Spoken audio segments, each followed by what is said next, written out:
Hi, my name's Kippy. I'm the founder and director of Heaven Homes. We're working in Sierra Leone. The current state of the country with the Ebola crisis has been second to none that we've seen in Sierra Leone. Some people are comparing it to the post-war era, especially because of the number of people that are dying and the state of the communities that we're working in.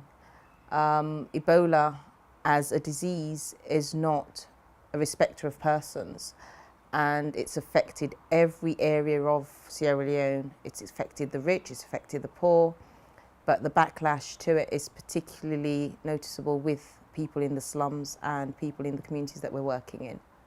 In 2013, we opened our first primary school in Heaven Homes, and that currently has 130 children.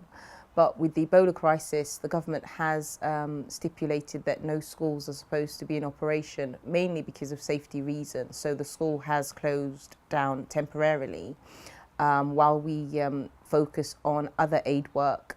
But pertinent to that is that we used to provide food for the children in the school, and because of the closures, we've not been able to do that effectively.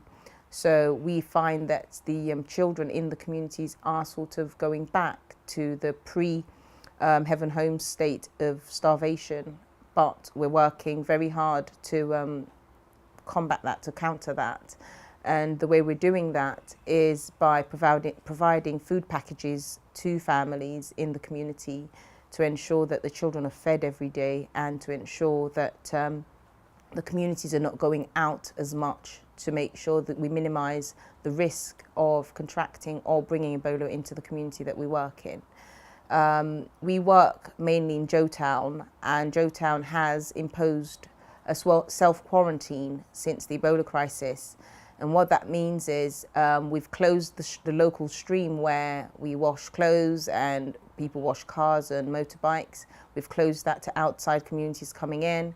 We've restricted movements into the community and also out of the community. And what that's effectively done is that we've had no case of Ebola in our community. And what that's helped us to do is to concentrate on neighbouring communities that have been seriously affected. And what we're doing with them is we're reaching out with food packages as well, and also health promotion in terms of what they should be doing to minimise risk to themselves and to their families. At the moment, in terms of community reaction to Ebola, is people don't know as much as they should do about the disease. There has been a period of lockdown in communities, which was 3 days initially. We hear that there's going to be a longer period. And what that's going to do is to help identify cases where people are sick indoors and families are not reporting it. And what that also does, it increases the risk of the disease spreading. And where the disease has affected families, the dead are being left in the homes for 3 days, 4 days at a time before being picked up. Because the disease is highly contagious, leaving the dead in the homes increases the risk of children and other family members catching the disease. And when you do catch the disease, the houses that we have the persons in are quarantined until the body's taken away, and 21 days after the body's taken away. And that includes children as well as adults. And where those homes are just with children left behind, the children are quarantined for 21 days. So what we've been doing is working with the local authorities to make sure that the children are kept healthy, the children are fed, and even at that, the feeding's at a distance. And and when they recover, all their possessions are burnt and incinerated without any recourse to any other help at all. So we're looking at ways to address that. Survivors of Ebola do not have it any better at all. In fact, I believe they're worse off at the moment because they're shunned by the community. Some of them are petty traders, and when they recover, nobody wants to buy things from them. Their possessions have all been incinerated, so they're starting from scratch with no help whatsoever.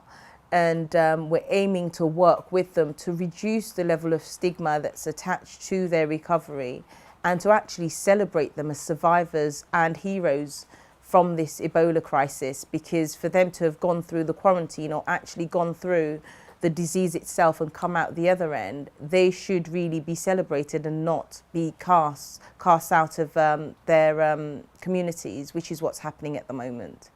What we have done in Heaven Homes is we have taken it upon ourselves to employ survivors to care for children that we're looking after. So we're bringing them into our community. In fact, our community, Joetown, we've been the first community that have invited and opened our quarantine. We've sort of dropped the quarantine to invite the survivors into our community once they've been given the negative test results, so that they can be reintegrated successfully. And that's just showing compassion. That's just showing what we believe to be the gospel. And we've invited them in. We've provided safe environments for them to live in. We've provided accommodation and also employment and food and clothes. And we're working still to make sure we invite more. Initially, when we decided to take in Ebola orphans, we wanted to rent a property outside of Joetown so that the community do not feel that we're imposing on them to bring in Ebola, because we were trying to sort of figure out how they would feel about it.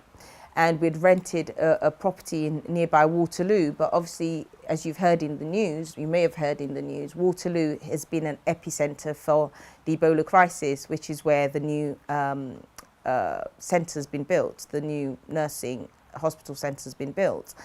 And we were scared that the community would not accept survivors, the children included, into Joetown. But then when they found out that we were working to place them in alternative accommodation, the elders came to us, they approached us and said, you know, Kippy, you've been working with us for years, since 2010 and 11, and we feel that we trust you and we feel that you will not put us in danger. And these people have recovered, their family, so we want you to bring them into the Heaven Homes family, into our community, to help them recover, to help them grow into our community. And I was really touched by that. And that just shows compassion, and that just shows that the seed that we've been planting in this community is indeed being watered, and they are people of God. We're encouraging people to pray with us, with the nation of Sierra Leone, and for our leaders, that they will make good decisions for the people at this time, for the people, the families suffering from Ebola, and the survivors as well, and the communities. Pray for Heaven Homes, that the Lord will direct what we do, and He'll lead us to make sure that we're following His call at this time, because it's very important that we direct our resources to the right places and the right people. And also the other practical ways to get involved is at the moment we're working very hard to make sure we send food out there and aid packages.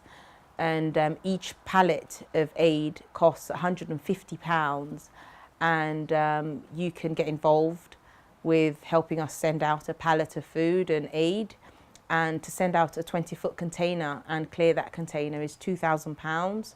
So churches, individuals can come together and work together to do and help us do that. And also, if you want to practically get involved in loading the container, there is a possibility that you'll be able to do that.